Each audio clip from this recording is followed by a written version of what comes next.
we can say definitively that religions are all bullshit. Welcome to Brainstorm. We have the explicit tag for a reason. This is a base level argument to a higher level morality. I get paid to science? Two science as much as one can science. What the hell was my point? Trigger warning. The Brainstorm podcast will criticize your most cherished beliefs. We attack nonsense in all its forms and discuss difficult subjects. If you peddle pseudoscience, supernatural woo, or religious dogma, then this is not your safe place. This is the home of hardcore skepticism.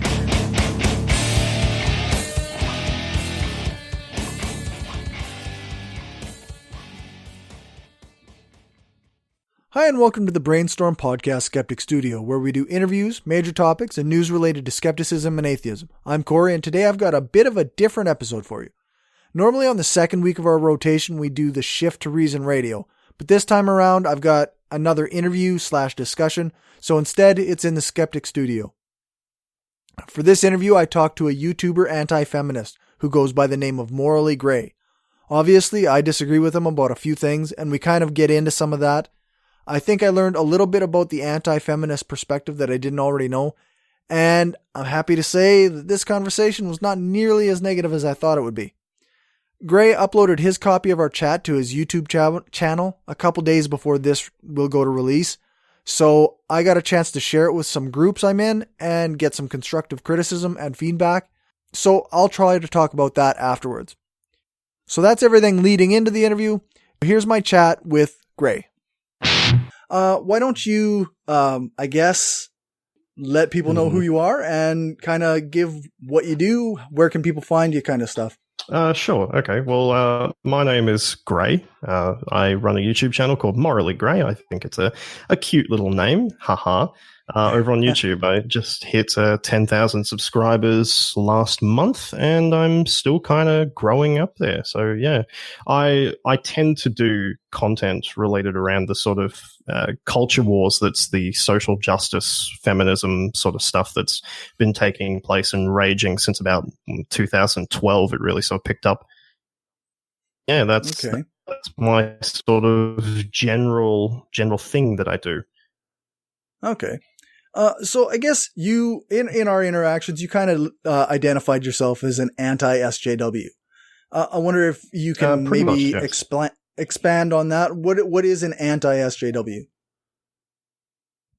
Well, in my case, I sort of fall in this sort of anti-feminist, anti-social justice sort of bracket, simply because to me it's a fundamental principle of equality to me, right? So I don't view the feminist and social justice groups as necessarily being a vessel for equality. I find that there are a lot of shortcomings, a lot of various different blights that they tend to promote upon society. As a result, I feel like I kind of have to sort of fight back against that. So for me, it's sort of like a principle of equality. And I find that a lot of people within the anti-social justice side sort of reciprocate this feeling, because there's this very strong feeling of these people are encroaching upon things, they're breaking things, let's fight back against it. So that's my general sort of thing. Do I really define it? Well, not really. I kind of view it like my atheism, like it's a thing, but it's not like a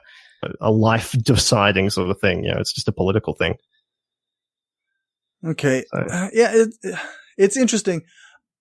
From my perspective, I see feminism and much of the social justice activism that goes on in the world as promoting equality. I wonder, we appear to have a disconnect between our views on it. I wonder where that comes from. Do you have kind of a philosophy or an idea of what the philosophy that feeds your anti-feminist views? Like, I guess that's interesting. What I'm trying to get at is, why is there that disconnect between what I see and what you see? Well, Maybe it's because we probably focus on different elements of what people tend to do. Like, I mean, I look at a lot of different feminist resources and social justice resources, and what I tend to find is that this overly emphasized focus on one side of the spectrum and this sort of denial or rejection of the other side. And as a result, I look at that and I go, no, that's one-sided. That's not equality to me. Therefore, I move on. I think like hash out individual positions. I don't know if we would necessarily disagree on a lot of things for like individual issues. I think that for me, it is simply a question of how do we apply these particular things and how do we achieve these equality values. And unfortunately, when I see certain things like levels of quota systems and a number of other stuff, I tend to go, I'm not too comfortable with that. Or people wildly misrepresenting various statistics to push a political lean. I have a problem with that.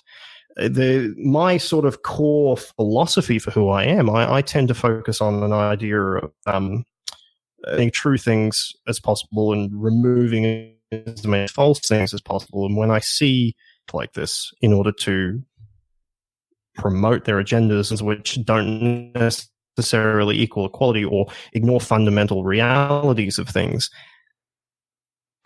I guess I see what you're saying. Like, I want to believe as many true things as possible as well, and reject as many false things. But I wonder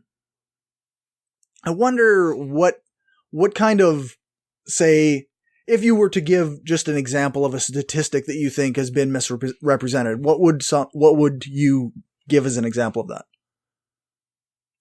Okay, let's go down the really stereotyped path because everyone will see this coming eventually. Right. You have let's pick the wage gap, probably the single most complex, simplified position possible. The thing is that this is a narrative that is strongly pervasive within social justice and feminist positions, right? The idea that women are paid less for exactly the same job across the board, and it is justified using an average statistic which takes into account virtually nothing of those variables. And when we take into account those variables, the gap shrinks quite rapidly. Right. The research we have on this, the answer to the wage immediately sexism, because one, sexism is of course subjective. What is sexist to one might not be subjective to other, and general consensus is we have this residual thing when we take account for everything. Know what that thing is, and it kind of comes down to a sort of a sexism of the gaps. You know, we can't explain this final little thing, therefore it's sexism, etc., etc. Some people path. There's a lot of education curriculum within Australia, in my own country. They will, in fact, teach that women are paid directly less for using average statistics that their position. Okay. So as a stereotype position, the wage gap would be a good one. A complicated issue. It's not as simple as men paid this, women paid this, therefore sexism. It is way that. And a lot of social justice academics go down that path, but there still seems to be this absolute draw that it is ultimately answered by sexism as opposed to a simple, well, we don't really know, and sexism probably isn't the best answer, if you get my drift from that. So that would be the best stereotyped sort of answer. Right. Yeah. No, there is a lot of, even within social justice movements, there's a lot of discussion about where one can insert sexism or systemic sexism as an explanation of wage gaps or even some of the differences in career paths that men and women take. Absolutely. But I find that, I mean, myself, I often come down on the side of like, I come down on the side of there's a variety of reasons why women go into perhaps lower paying careers and that itself may have something to do with the way we're socialized. And as a result, not everything is 100% equal, right? Like, I mean, it's obviously a very complicated subject. And I think that it is worth, I think it's worth exploring many avenues to explain it and understand it. I just do you think it's possible to have an environment where men are earning more than women on average? Do you think it's possible to have that? Oh, it's possible to have an environment where men are earning more than women on average? Yeah, do you think that's possible? And do you think that's possible and in fact justified? Do you think that's a possible scenario? Well, I mean, it's certainly possible to have an environment where men are earning an average income of higher than women. I don't think that there's a good way to justify it. Does that make sense? But let me throw a bit of a curveball. In Australia, this is one of the gripes I have with some of the Australian stuff. We know that demonstrably men work more in the workforce than women do. And I'm not talking like there's a higher quantity. I'm talking per hours. Men actually put more workforce. And there's a whole host of reasons why this is the case. But if you had an environment where, say, a man working, say, 2 or 3 hours more than a woman each week, and therefore he was being paid more than that, would you look at that as I do and say, well, it's justified that the man would be paid more than what the woman would in that case? Well, from what I would say is likely that why is that happening? Like, I would wonder, how is it that, like, where is that coming from? Is she going home to take care? Are women in general going home earlier to take care of children because of traditional gender roles? And that could play an impact in that. And I don't think that necessarily that justifies the state that of men making more than women, because it could be reversed easily, right? Like, men could be the ones going home to take care of children on average rather than women, and then the hours work or put in would be different, right? The only place I know where that is reversed is Denmark. Well, the only place where that is reversed is Denmark, from what I know. If you had a situation where that was the case, where men were in fact going home to look after kids more than what women were, there's reasons. I would look at that and go, yeah, that's entirely reasonable why men would be earning less in that case. And in fact, it's this sort of divide between hours. One of the things I find very interesting is nobody ever really talks about part-time wage gaps.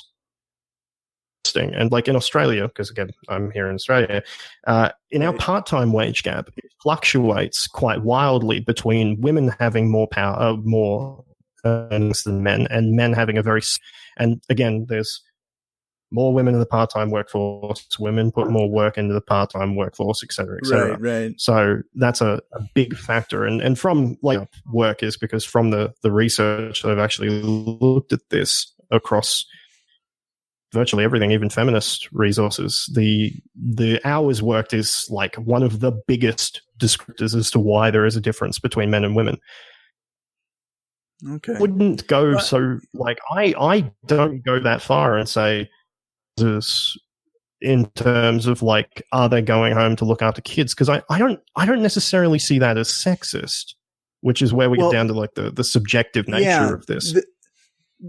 That's where I think that much of the disagreement comes from, is that people who are involved in feminism are looking at something like that statistic and they go, well, why is that? And they find out that, okay, well, so women are often the caregivers at home, so they have to leave work earlier. And yeah, it may not be like what one might label as sexist, but it is a result of gender roles that put women in this role and men in this role.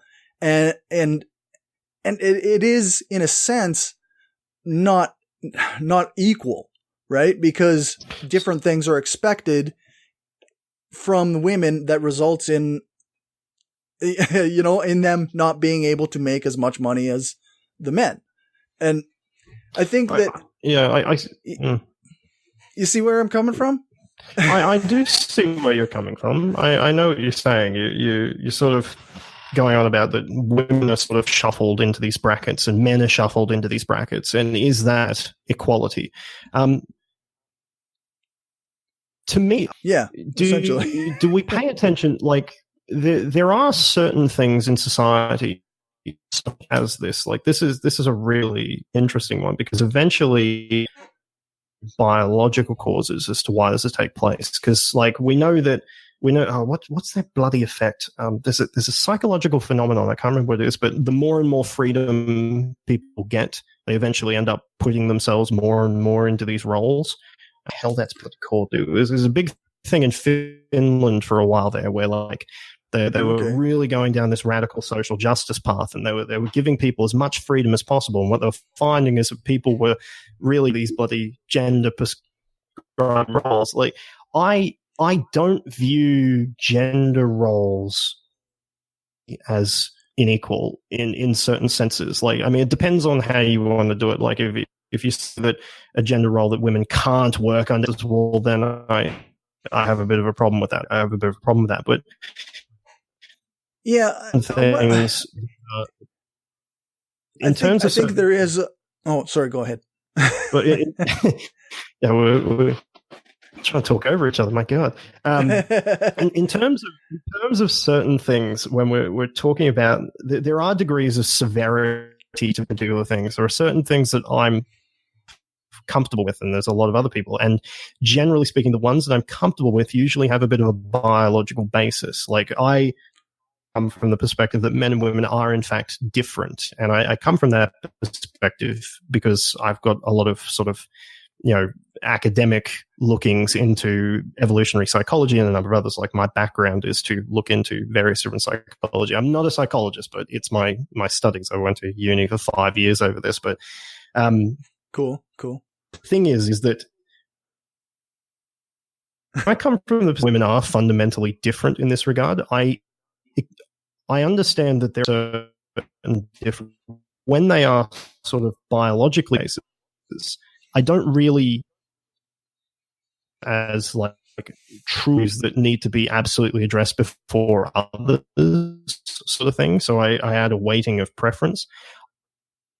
If like we have, because allergies alone are a big one. For a man, it's possible to have absolutely no impact on your kids, but for a woman, it's literally impossible. So there'll be differences that come out from that. And if we have women that are desiring to be with kids or to be the homemaking in that environment and taken out of work because of pregnancy, which is a big thing that I don't think we'll ever solve. Like, I don't know how we're going to solve pregnancy as a solid, because it's a biological thing, and it will take women out of the workforce no matter what. And as a result, you'll have more men moving up through the workforce because women are out of the workforce. Like that imbalance to me, I don't think that can actually be solved. So I sort of write it off, if you get what I'm saying. And I think that when I say, okay, there are all these really bad things that take place, hashtag, quote unquote bad things, like women are with kids more, just a natural result of things. And is that really sexist? I'm like sexist in a bad way. I'm sure, like, if you get my drift on that, I'm not convinced on that yet. No, I think I see where you're coming from. And the thing is, I think that maybe, I mean, obviously we can't make men get pregnant. No. But we can change the system so that men can take paternity leave, and get them more involved. And in fact, we should. Yeah, stuff like that. I mean, that's the kind of thing that I see. It's just such a shame that a lot of the feminist groups in Australia are kind of against that sort of stuff. Oh, is that right? We're actually in Australia, we have a mandatory 1 year for both genders. 1 year for both genders. But there was a push to have that increased for women, but not increased for men, which is really silly because realistically, like I would say that your approach to this would make sense, right? Like in Denmark and Sweden, one of the things they did is they said, well, more paternity leave, give men more reasons to leave the workforce, thus, and not doing it in a punitive sense. That's a good way of going about things. But unfortunately, over here, we have feminists that haven't really come to terms with that yet. And the punitive paths, they still go down the women first, women only sort of paths.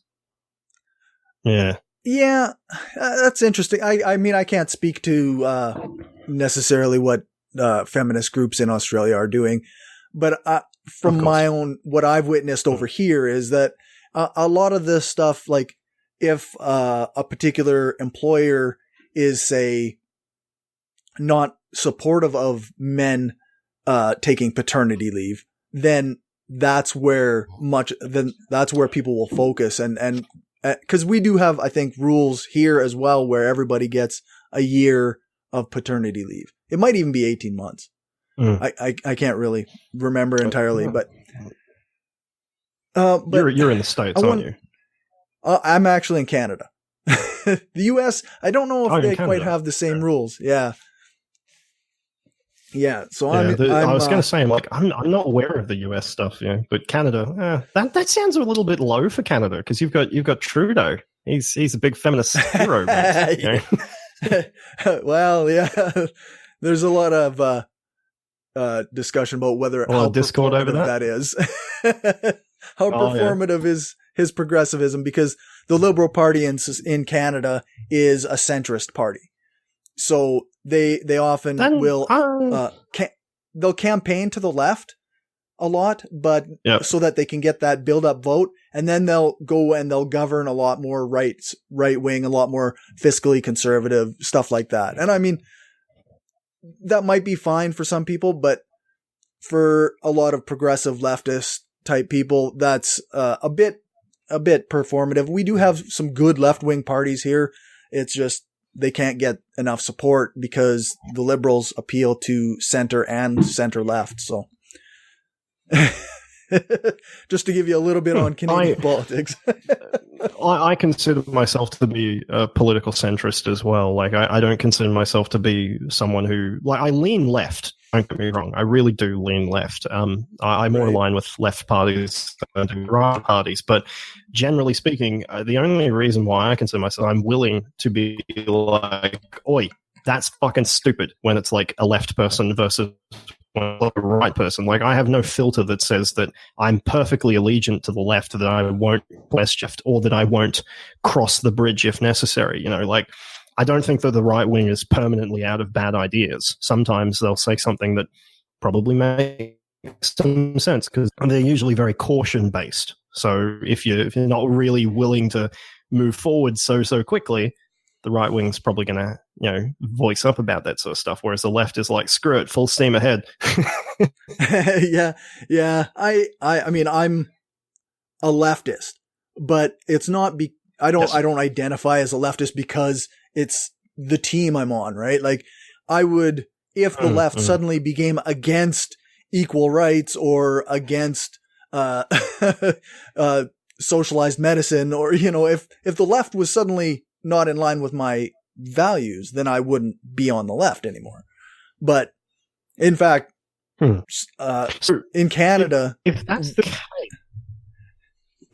if that's the case, I know we're talking over, but I'm just interested. If that's the case, how do you reconcile with the rather anti-white elements of social justice? Like, I know this is going to be a really hot button topic next year. Like, 2018, man, is going to be the year of bitching out the alt-right, because most people are feminism and social justice at this point, and now the alt-right's moving into perspective, and everyone's like, right, how can we ridicule these motherfuckers? And trust me, they're going to get fucking destroyed. But generally speaking, how can you, if you're for equal treatment, how do you reconcile some of the real deliberately anti-white, very racist, very sexist in many cases elements of say feminism. Then, well, because I don't. Do you even know actually, what I'm talking about when I say that, though? I don't even really like. I know that there are examples of things that people say,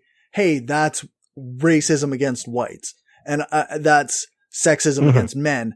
And from my perspective, I look at it and I go, "No, that's just trying to give people who have traditionally had a lower chance or a less chance an opportunity to be equal, right?" Like a buddy of mine, he, I guess, well, a former friend now, but he was always quite concerned with the idea that our cabinet was intentionally made 50% men and 50% women.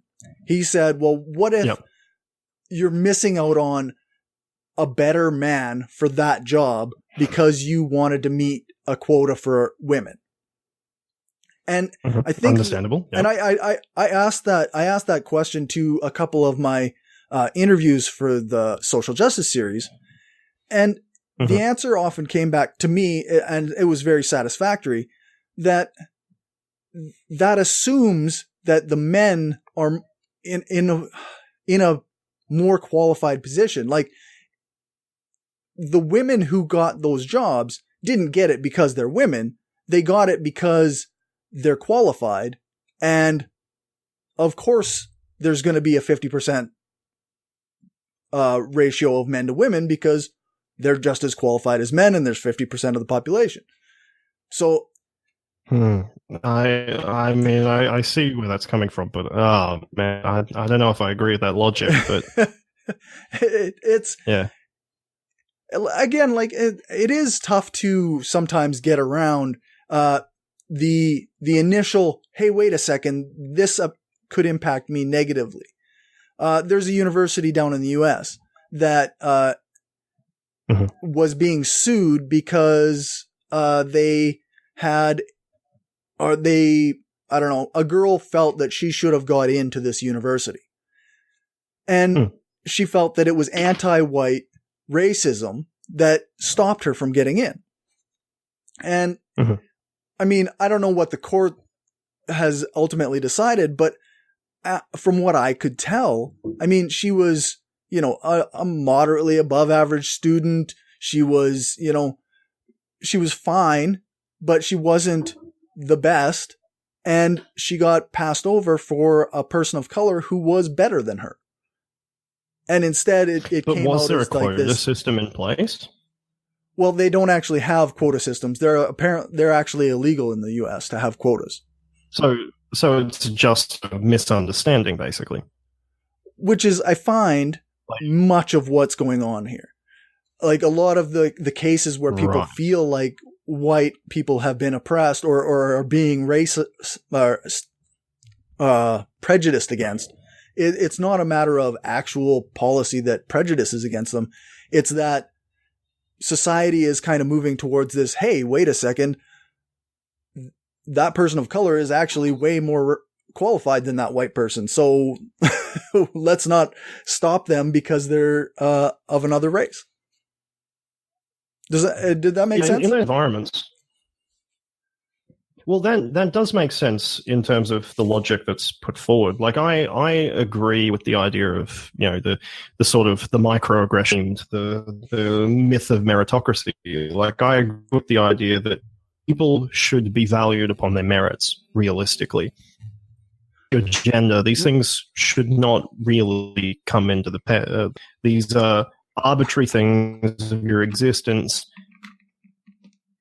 You know, don't pay attention to those. Let's just get the people who are really good for these positions and go forward. When you would if you were to have a quota system that got 50% men and 50%, these are the women, the best of their best. These are the men, the best of their best. You're always going to have the argument of, what if the quota system wasn't in place? Would there be more men? Would there be more women, et cetera, et cetera? Find that the quota system inevitably just promotes a form of discourse that is unproductive.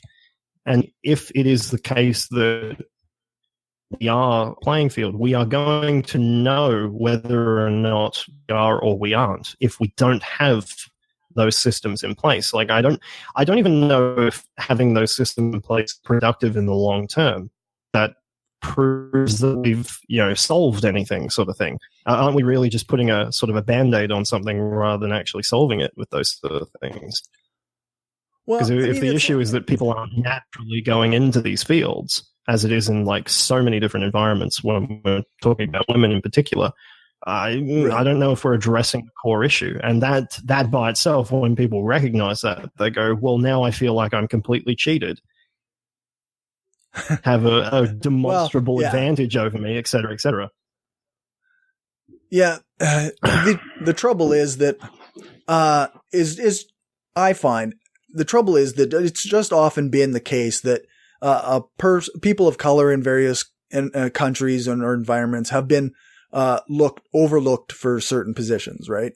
Or in schools or and it has nothing to do with, like you say, their merits.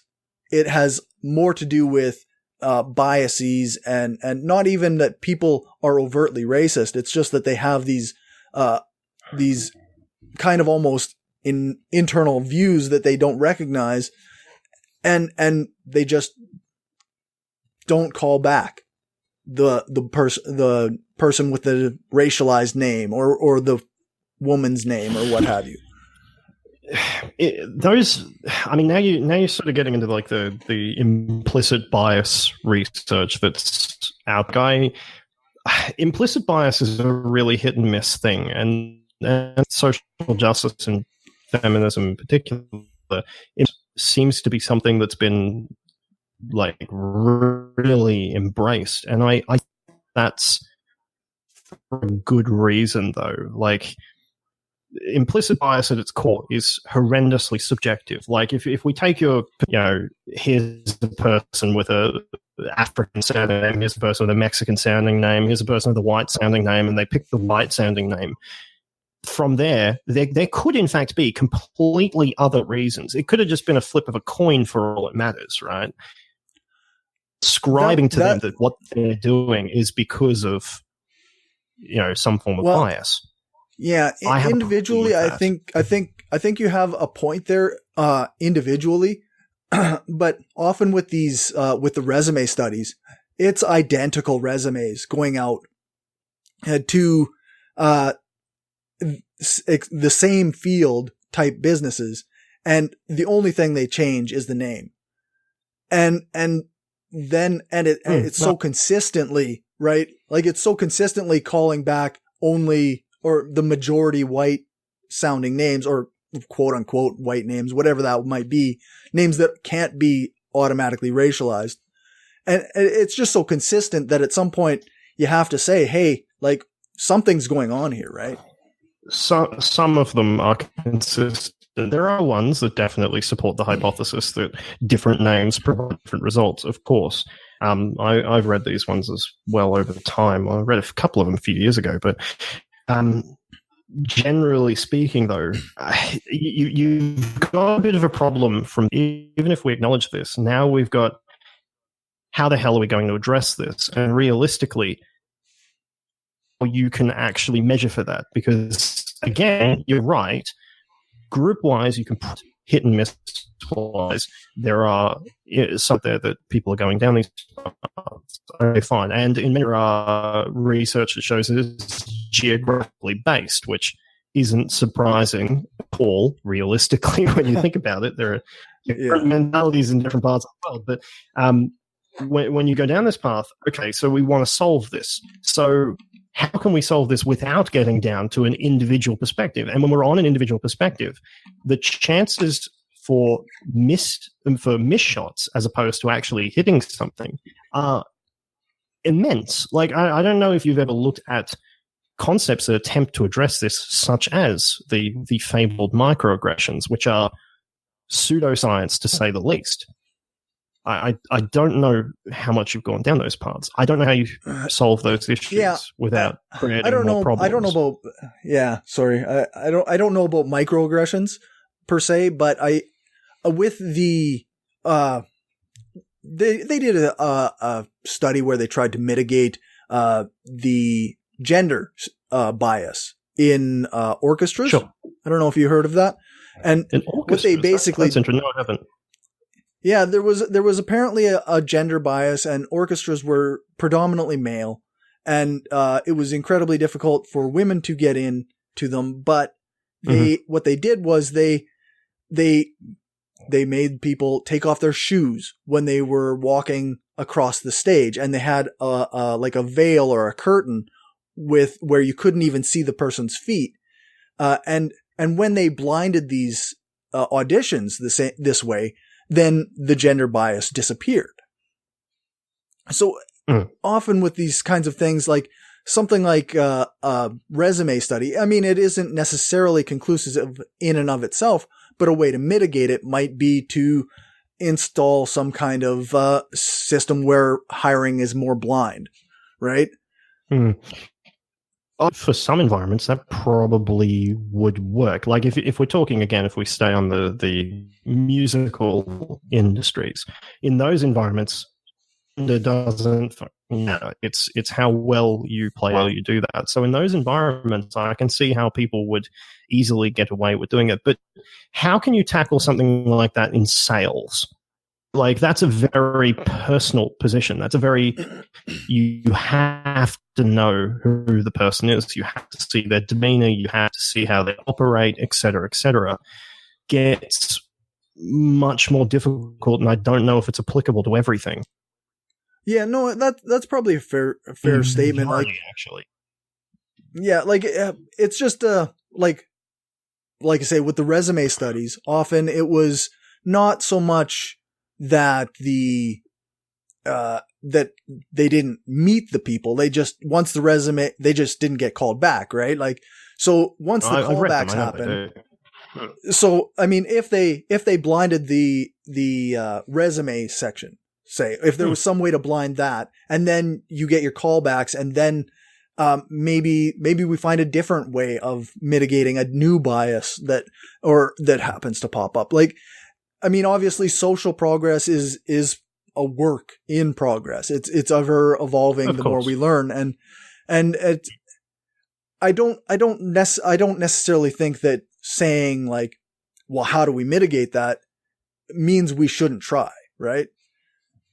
Because no, of course, we should absolutely continue trying about that. I'm not an advocate that we just give up, of course not. But like in Australia here, we do a lot of things on that. And again, question of how much before it just becomes a complete waste of time sort of thing. Right. So like in Australia, you're not allowed to work, like the employer isn't meant for certain things. You can provide it on your resume, but generally speaking, they're not meant to ask for things like your gender, your age, your race, the various things, unless it's specifically required for the job. Like you need to, right, or you need an Asian woman to play a part, then you can. But we've tried to mitigate certain things like that, but on a society scale, it's feasible. It seems far too difficult, and it is definitely prone to causing more problems than good, as far as I can see.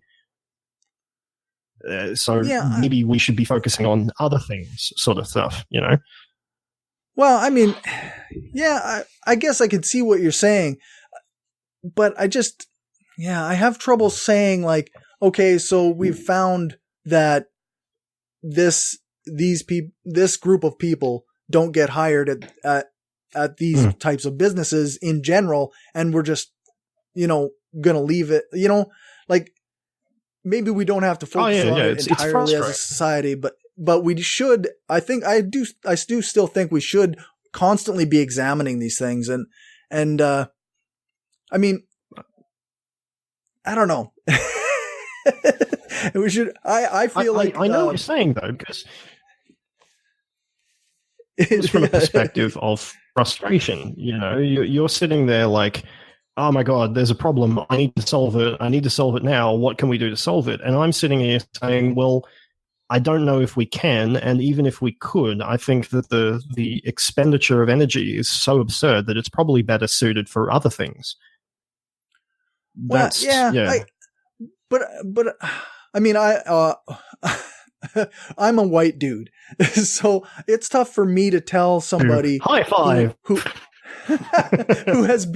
it's hard for me to tell somebody who has traditionally been like having trouble getting into certain fields because of their race to say, hey, nah, it's just not worth the effort to me. I think we should be focused on something else. See, that's the type of racist shit that I have a problem with. Like, except that's not. Come on, racist. man! That is specifically anti-racist. It is. It's no. It's absolutely racist. You're saying you have a perspective that is trumped by other people, and that you don't have the ability to speak on things because of your race. That's bullshit. You and I have different perspectives based on geology, right? You and I have different perspectives based on geology. Yeah. So absolutely. What other factors can a person just not? You can't tell me about mine. I can say, like, hey, I don't know where you're coming from based on a lack of perspective from Australia. I don't know what it's like to live in Australia. If you had, I also don't know what it's like to live as a black person. I mean, it's dangerous. But that doesn't mean you can't inform me about something that is Australian that I'm not. Likewise, it's exactly the same across the board. If you're going, this is one of the things that really shits me to tears about a lot of the sort of ingrained racism of feminism. No, but it is racist because you're totally disagree. Certain things are off limits because of your racial bias. No, that's racial. Not off limits. Racial arbitrary. It's not arbitrary. Off limits. It is important to recognize other people. Other people have different perspectives, right? And I don't have the perspective of a black person, right? Or a First Nations person in Canada. I don't have that perspective. Okay, sure. So when I want to learn about that perspective or speak to that perspective, it's important that I learn from people who know what that perspective is. Okay, but that's the point. Kind of different than what you were saying. So what if the black person... That's exactly what it is. What if the black person in question says that you can't know something because you've never been black? Is it related to being black? Is it something that only black people experience? If it's something that I don't experience because of being white, then how could I possibly know it? Learn about these things. Like if it's off limits to you knowing completely and therefore being unable to educate others on these particular things, then of anything else. But the fact of the matter is that you can't be things off because of various different arbitrary factors of human existence. We can learn anything we bloody well want. Basically, we're running everything like software off the brain anyway. So.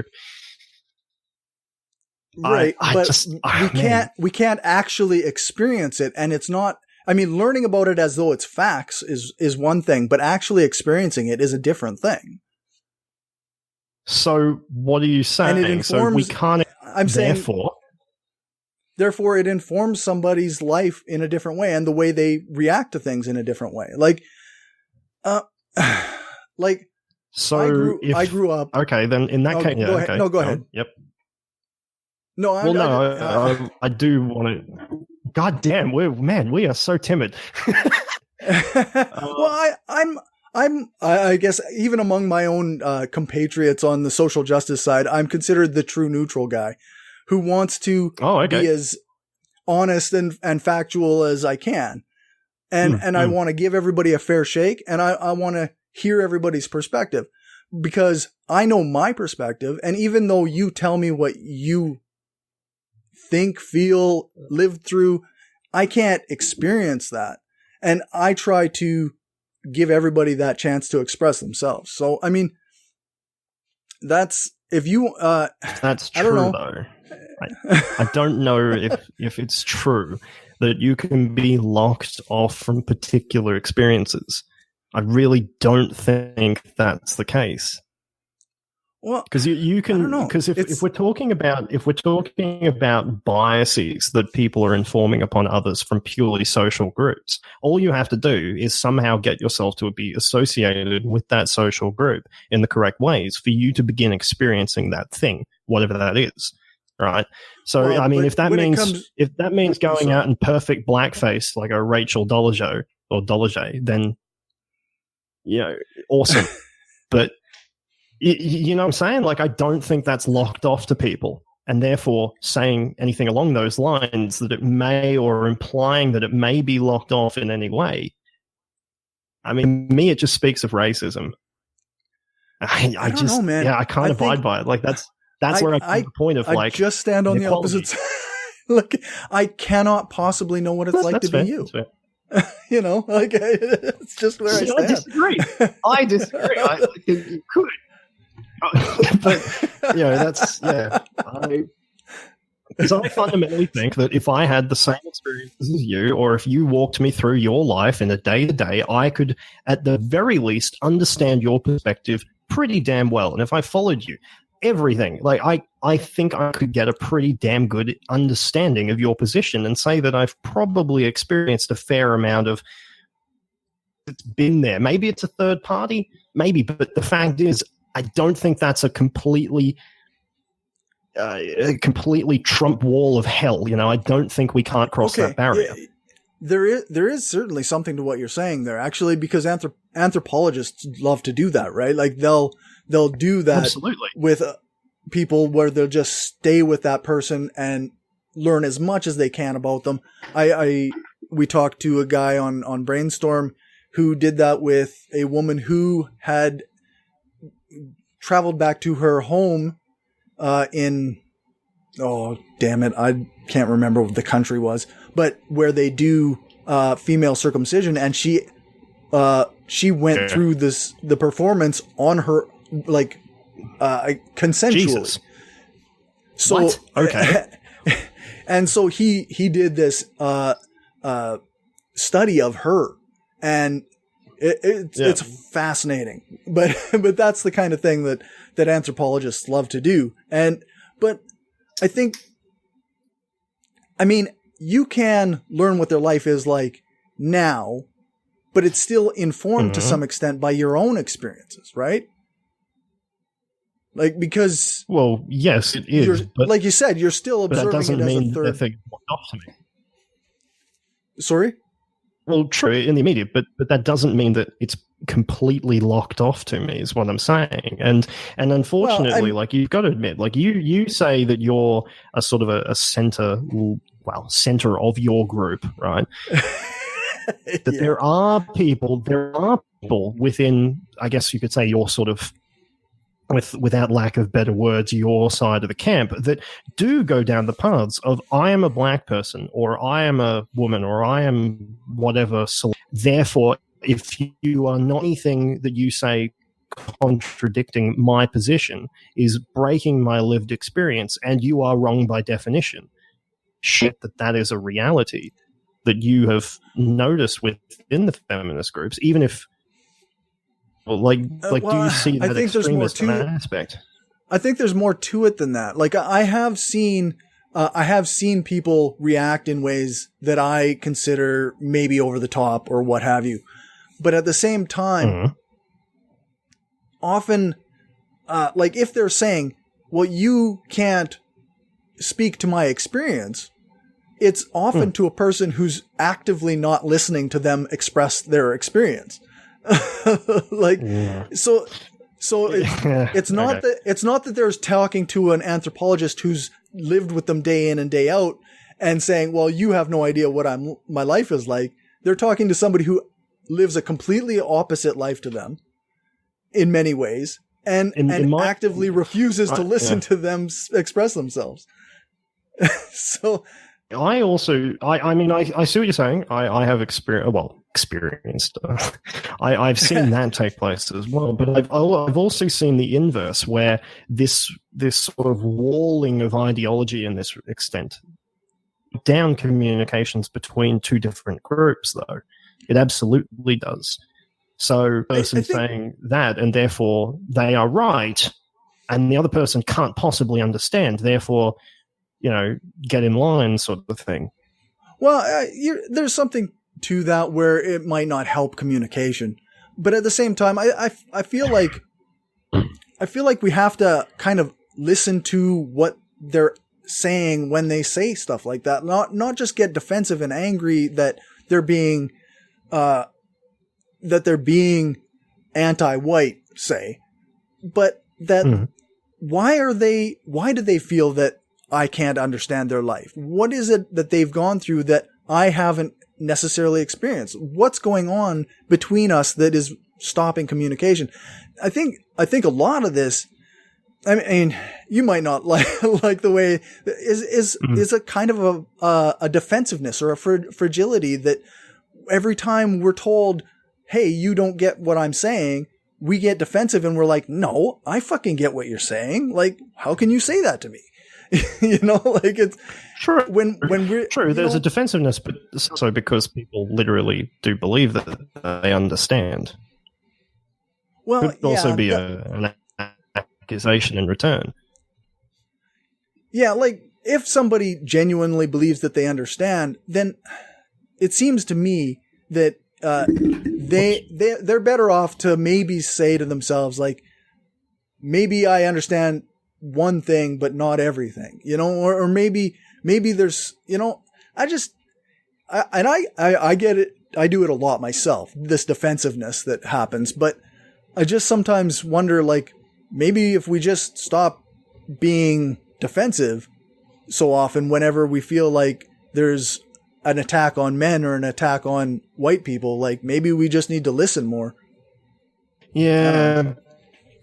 I think that's kind of a recipe for disaster. Like, I do think people should be defensive. Like, in many respects, defensive it's a natural part of human discourse in many respects. And if you're educating people down the path of saying, look, don't be defensive, just listen, just accept, as is a very common theme within social justice and feminism, you're essentially promoting complacency. And that's not healthy towards discussing issues, because it is possible that someone it's very possible. I've seen it happen many times where people will say something that's just demonstrably bullshit, and because it's their lived experience, quote unquote, you are penalized for even trying to question that.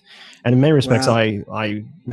I am one of those people that kind of sees the parallels between modern feminism and religions in many respects, because religions do that.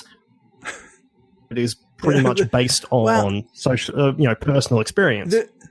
There's quite a bit of a difference there, though, isn't there? Like, religion is this kind of, there's no way you can prove God or or multiple tenets of religion, but feminism is like, okay, so men and women exist, sexism exists, society exists in such a way that men have traditionally, or many societies exist in a way that men have traditionally had the reins of power and have often kept those reins of power out of the hands of women.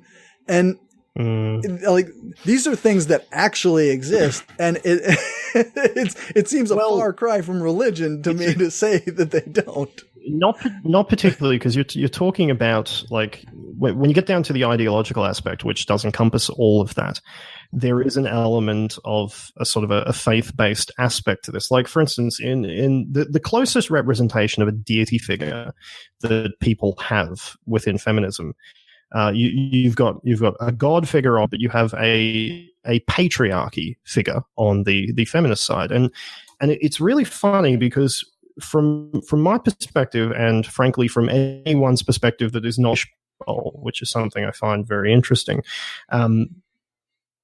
concept of the patriarchy, it is everything and yet nothing at the same time, and it is entirely dependent upon the eye of the beholder.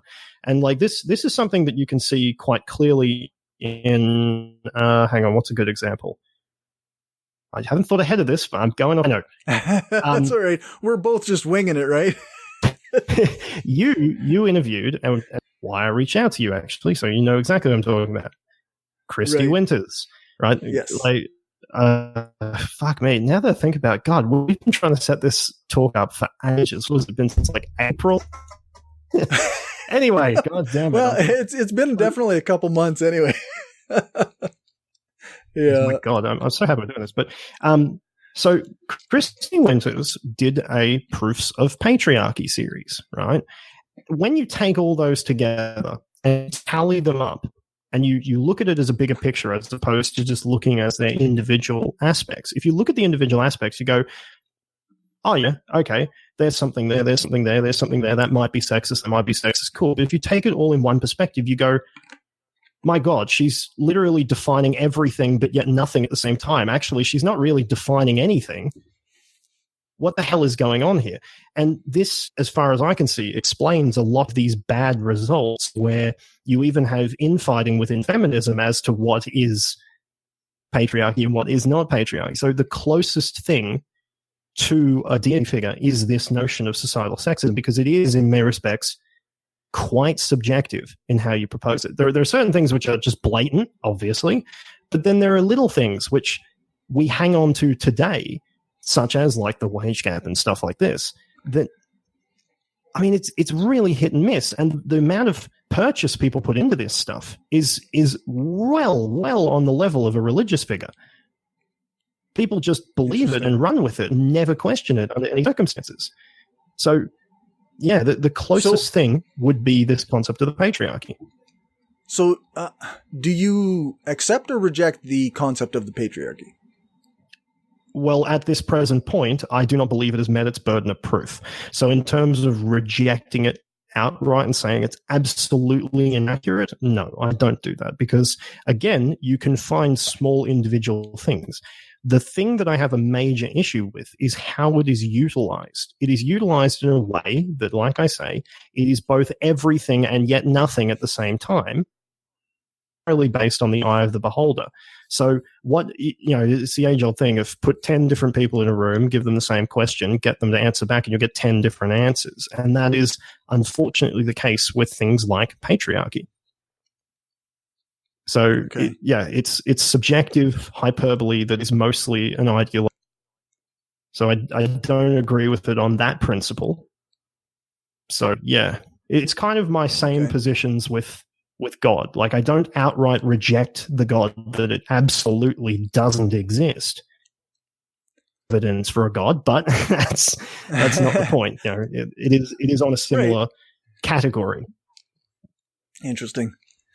I mean, I disagree, but I find your plus you've got all the moral messages.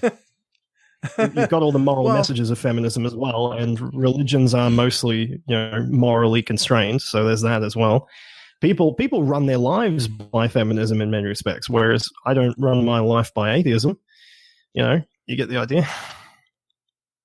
Well, I guess sort of. I mean, I do kind of run my life by atheism. Like I pay no mind to religious doctrine. I ignore the concept of God in my day-to-day life. So I very much do live by atheism. Yeah, but do you do it intentionally? You're sitting there like you wake up in the morning, you get your cornflakes, you pour your milk in, you sit down, you go, there's no God. There's no God at all. Don't be dumb and keep it in. No, is it really a thing like that? There is a very real thing. Like if I'm watching a show that I enjoy and all the characters suddenly decide that church is the thing they want to do, then I get annoyed. It is a thing that I find like religion permeates so much of day-to-day life that for so many people in society that, as from an atheist perspective, it does get frustrating that it's everywhere. I mean, you and I will find lots of common ground here, believe me. Right. So I mean, from a feminist who thinks of the patriarchy as religion, like from that perspective, like they might think that patriarchy is everywhere, and they see a thing where a woman is shut down in a conversation, like I can't remember what they call it, what the one term is.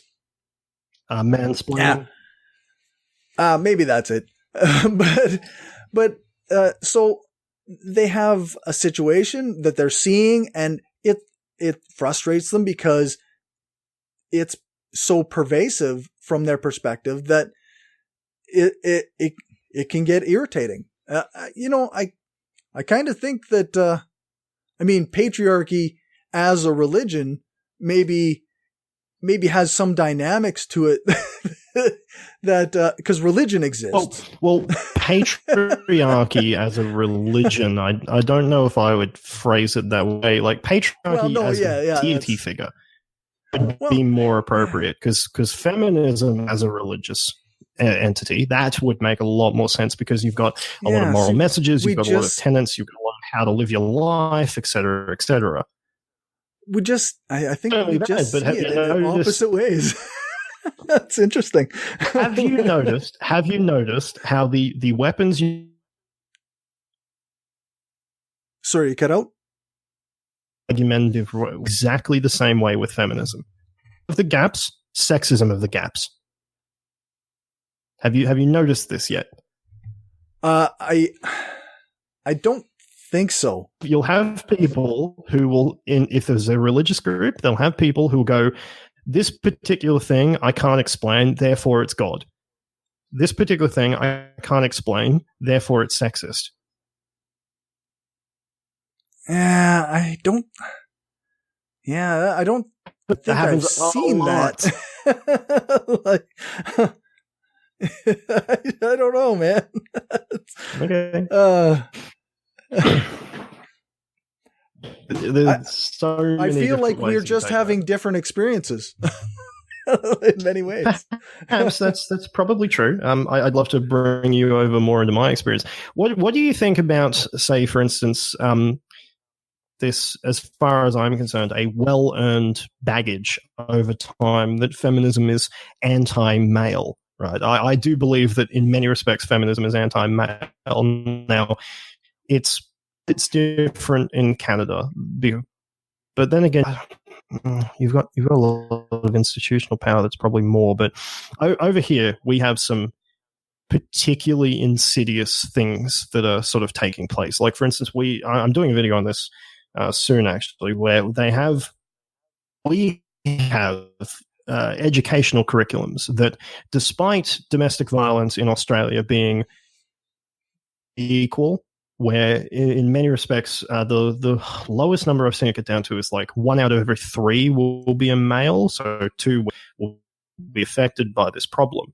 We still paint it as an exclusively gender-based issue where it's only women that are being affected by these problems, right? So right. How do you feel about people misrepresenting these particular things, or going rather insidious ways to get these positions across that are, rather biased in one way or another, sort of thing? How do you deal with that stuff? I don't know. I mean, I guess it's tough to speak specifically to that. I think that there's there's actually a lot to unpack within something like that. I've actually got resources in front of me because it's part of the next video, et cetera, et cetera. But I'll give you a quick thing, right? So there's this thing in Australia called the Respectful Relations Education Curriculum. And this has been widely criticized. It's only being put forth right now, mandated, that public schools have to do this in one state. So it's not absolutely there. But anyway, point is, they have this situation where you're given a boy and a girl scenario, right?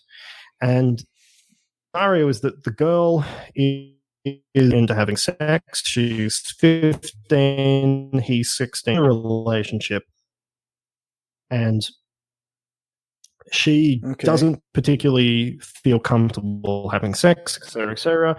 She hasn't. Her mother is proud of her because of that. She sees her as a slut, which is her words, not mine.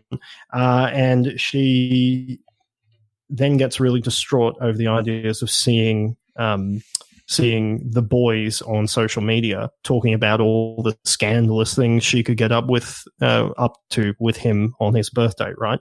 The boy's perspective is that he's the strong, silent type. He doesn't really want to bother with sex because he hasn't found someone he truly loves. He's only 16. He's been with multiple people. His dad thinks he's awesome, et cetera, et cetera.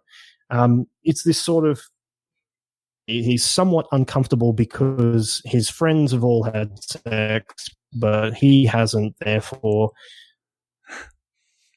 he can't share stories, and he sort of feels a little excluded, maybe. It doesn't really say he's excluded, but that's sort of the intention, is when you get into the questions that people ask this, and it's quite loaded in many respects in how it goes about. First and foremost, from the girl's perspective first. And the girl's perspective is, how does she feel about these? What does she go about? Do you think that the girl is, etc.? And they always phrase it in a way that it's very open. It's very sort of, there's ways to excuse this. But when you get the boy is what the issue is, there's no question what the issue is. And how do you think this? Blah, blah, blah. It goes down the list. There's more questions for the boys as well, mind you.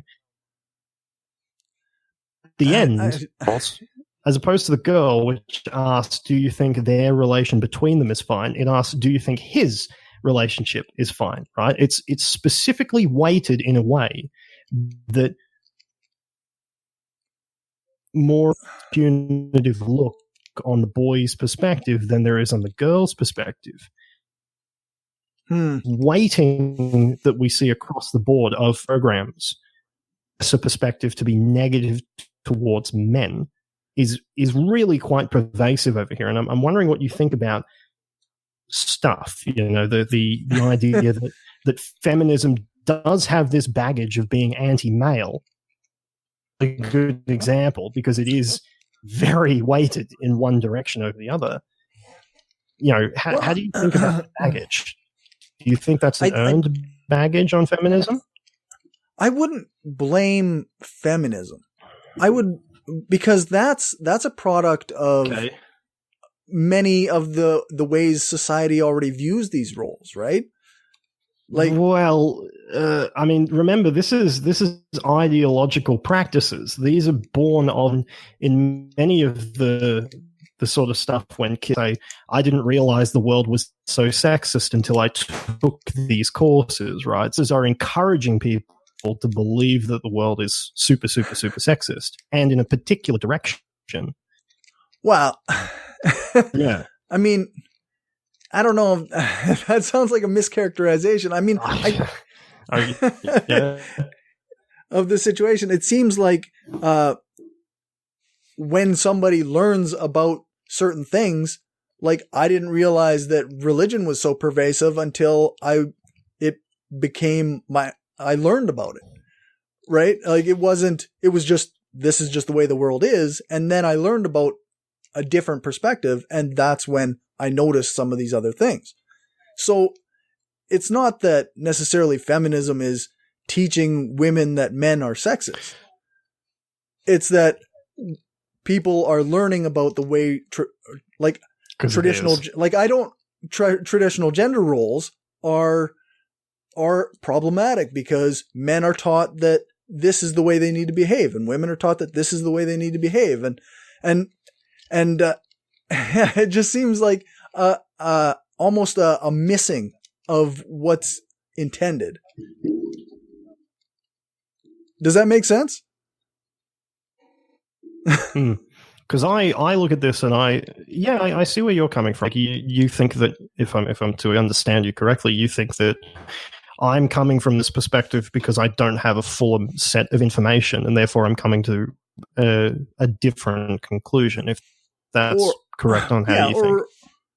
Well, I think your conclusion. I don't know why one would come to the conclusion, but I do think your conclusion is missing what the actual intent was. Like, I think that it's not that, I mean, the world can be incredibly sexist in some ways. And that's that is something that is Sure.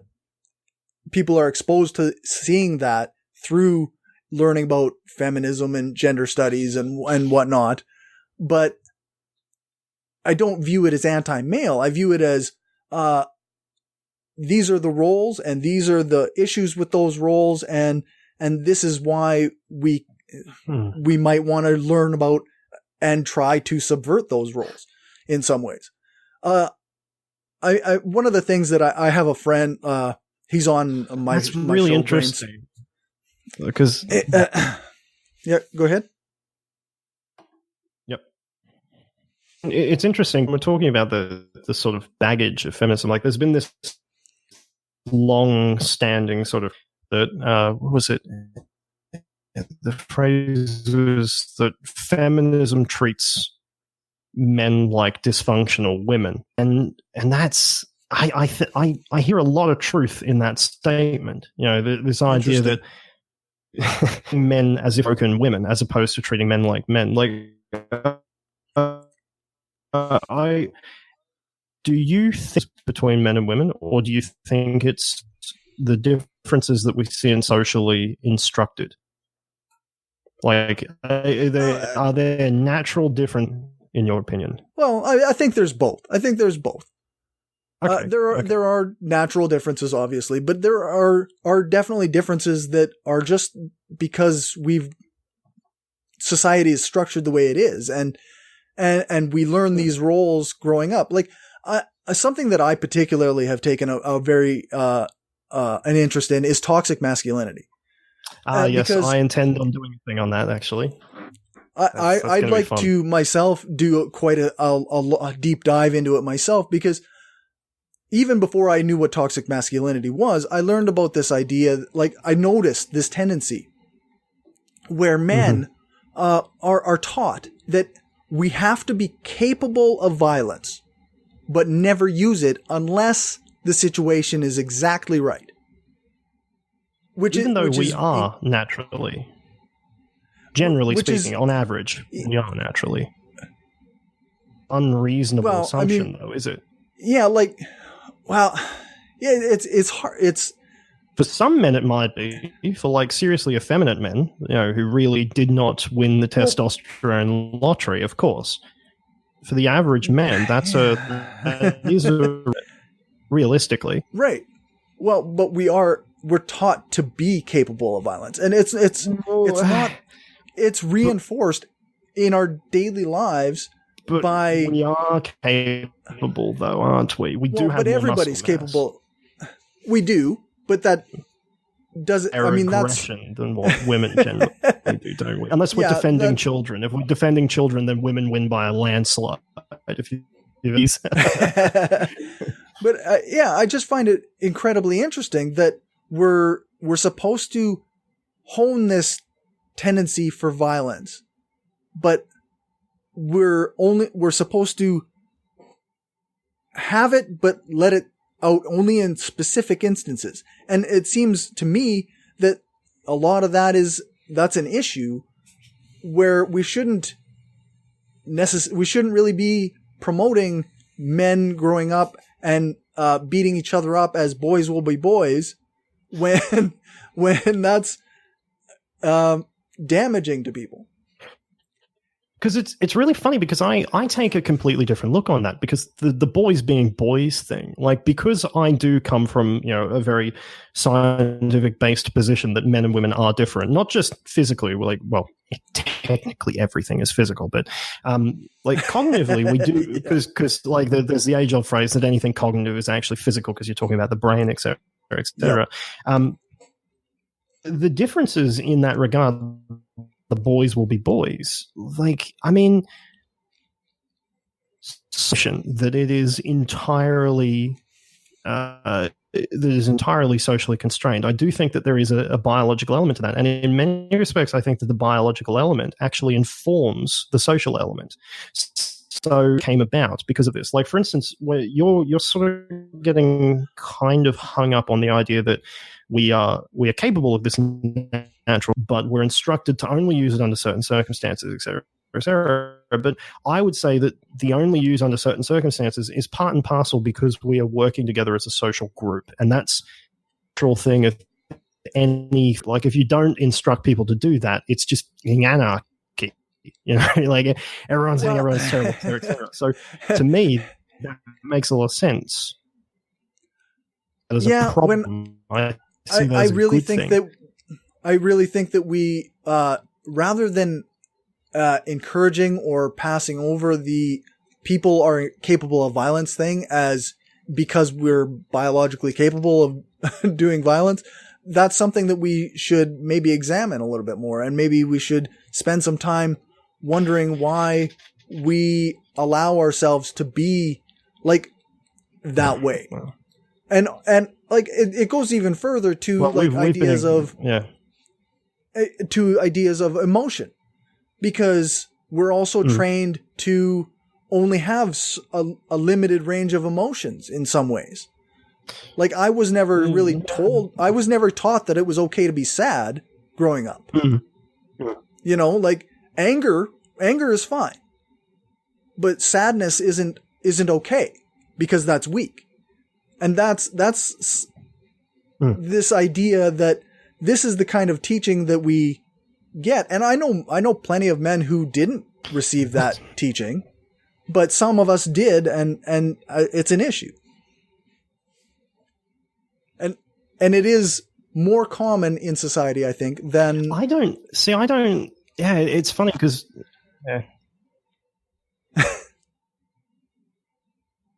Go ahead. You there? You cut out. Yeah. No, yeah, I'm here. It's just, I mean, the idea of toxic masculinity, it explores a lot of these things. Yeah. Anyway, there's a problem. Here's another really interesting thing, because we're back. But here's a really interesting thing, though. Again, sort of harping on the toxic masculinity thing, but looking at this from, again, going back to the baggage aspect of being anti-male. Have you noticed how much of an unbridled deficit there is for a counter to that, a toxic femininity, as a sense? Have you realistically, because there is a deliberately negative aspect to it, right? It is, even if it's not used in the same ways as it is in academia, in social life, the way toxic masculinity is used is mostly a bludgeoning club to beat people over the head with. You know, that's a toxically masculine thing. Don't do that, etc., etc. My question to you is, have you noticed, first and foremost, there is on a concept like toxic femininity, and do you think that again, the baggage that feminism might in fact be anti-male?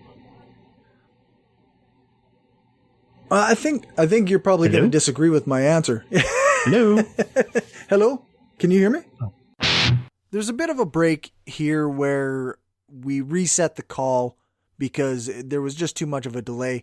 I think there's still a couple minutes of usable audio here just to close out the conversation a little bit. So I guess in a way, this is your warning that the episode is coming to an end right away. There's a little bit left, and then we had troubles again, so we had to just quit the call. So I guess we were talking about toxic masculinity. And you don't really, I'm interested in your perspective on it, because obviously I am on the board with toxic masculinity as a thing, and it's damaging. And I mean, you obviously have a different perspective. I'm interested to hear it. I see the way the feminist and social justice groups identify toxic masculinity, generally speaking, undesirable things that women see in men more than men see in men. And I find that when you have men to the side of things, it goes down that path. Now, it's honestly a problem within feminism that it is a very one-sided perspective. It's into the equality things, etc., etc. Just in it. There are many things they're talking. For instance, the sort of ideas of versus violent tendencies within women. I think they exact. I do see that there are elements of that make sense. Labeling it toxic is productive. I think labeling it toxic is productive. I think that speaks to a larger bias, the very nature that we've labeled it as toxic. We could call it plenty, but generally itself is a really serious problem for me as well. So that should probably be it's a problem for a lot of other people as well. So it just gives the wrong impression. It sends a message. Okay, so that's where I'm going to end that. It's frustrating because we didn't get to finish the actual part of the conversation we were at the very least. I don't know that we would have ever come to an agreement, but that's not really relevant. It's still frustrating when technical glitches are what ends a conversation. I don't think I'm going to say much here. I was going to take a look at some of the constructive criticism I got from my fellow lefties, but there's a lot of citation in there. I need to take some time and read through a lot of the studies and the research that I wasn't even aware existed. Like I knew there was lots of information about the topics that feminism discusses, and I always found it to be relatively evidence-based, but I had no idea just how much evidence there was in favor of some of this stuff. So I can't really speak to that in terms of this conversation with Gray until I've read that research. Other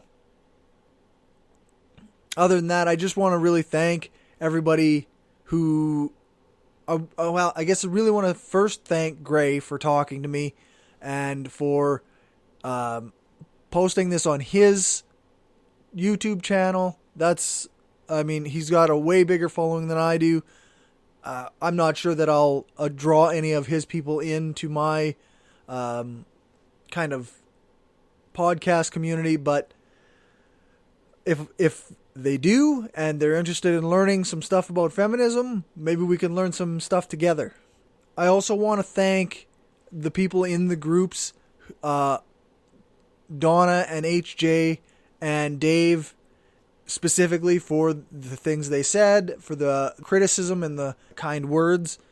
It's nice to have a community where you can get supportive criticism and you can learn what to do better, and it is nice to see that and learn more things. Like I'm all about the learning. Okay, so that said, I think that's about it. I'm going to say you can check out the show notes, not that there will be many for this, at thebrainstormpodcast.com and our website, brainstormblog.net. Thanks to our financial supporters, Will, Aaron, Daryl, Destin Sucks, Lachlan, Lisa, Magnus, Michael, Nathan, Positively Skeptical, Rob, Stephanie, and the Utah Outcasts. If you want to join them and help the show grow, then you can do that at patreon.com/brainstormpodcast. You can normally join us live every second week when we broadcast live on brainstormradio.net. Our next episode might not be available live. I'll keep it posted on the Facebook page, so watch for that. Our next guests are Keith and Jen from the Not Another Atheist podcast, another great atheist Canadian podcast. I want to thank Gray for chatting with me. You can find his stuff on YouTube by searching Morally Gray, but I will also post a link in the show notes at thebrainstormpodcast.com. The notes on brainstormblog.net are, as usual, a work in progress. Still accepting applications for helpers. I will pay people. Thanks to Dave for our intro music. Thanks to Alex Capper Murdoch for doing the voiceover for the intro and some of our ads. And thanks to Jason Camo for our outro music, which I'm not going to add in this time. You can find his stuff at aloststateofmind.com. All music played is either with permission or under the SOCAN license to play. For more information on SOCAN, you can check out the music license info page on our website, brainstormblog.net. Remember to give us a rating, a thumbs up, a fave on your podcatcher of choice, join our Facebook group, like our page, follow us on Twitter, share the show, and spread the word. Thanks for listening, and remember, the truth matters.